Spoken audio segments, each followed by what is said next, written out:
I've been getting a view from Qiang, who is Assistant Director of the International Monetary Institute in Beijing. I'm very hopeful that both sides will keep on talking, because I think both trade partners, both sides of the trading partners, will expect the easier solution. But still, I think we can go in hard way. For example, we can pose another retaliating, tariff on, European products. For example, the pork from Denmark, from the Swedish market will be a good target. And I think this has already been generating some effect. So I think Spain are responding very positively to Chinese proposal, because Spain is also one of the major pork exporter to Chinese market. So I don't think both sides would like to see this happening in the hard way. So I think everyone will still resort to a easier and more reasonable solution towards this end. If these tariffs do go ahead, they will kick in at the end of October. Obviously, they are capped at a sort of an extra 33%. Not all companies are going to be subject to those very high tariffs if they go ahead. But let's presume the worst-case scenario. What impact is this going to have on the Chinese EV market?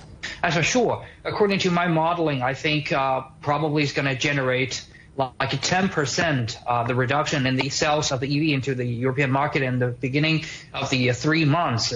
So I think in the future, Chinese EV makers will also will continue to negotiate with European counterparts for sure. But also another scenario for them is that more of the EV makers from China will shift their capacity into European market. For example, BYD have already been building up the capacity in Hungary, and more is to come in Serbia. And I think some other companies will going to build their capacities and presence in not only the Hungary but also in Netherlands, as well as in France and Germany.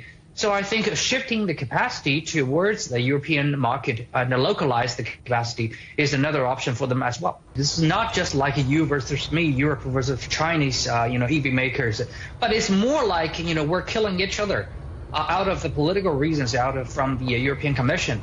Look, out of the most major Chinese EV makers like BYD, like Leap Motor, like the NIO, like the NIO, and most of these companies actually has been a joint venture by both Chinese and European investors together. And also talking about the European EV makers, for example, like Stellantis, they also have the money invested from China. So it's more like you and me and me and you. And for many of the most important automakers, for example, from the Germany, like Mercedes, for example, the BMW, and the EV brand they're going to make, many of most important EV parts, actually, like the infotainment systems, like the chassis, like the motors, they're importing from China. So actually, Chinese supply chain are helping the old and the most famous EV, the auto brand, to reduce their EV cost. For example, like the Mercedes and the BMW.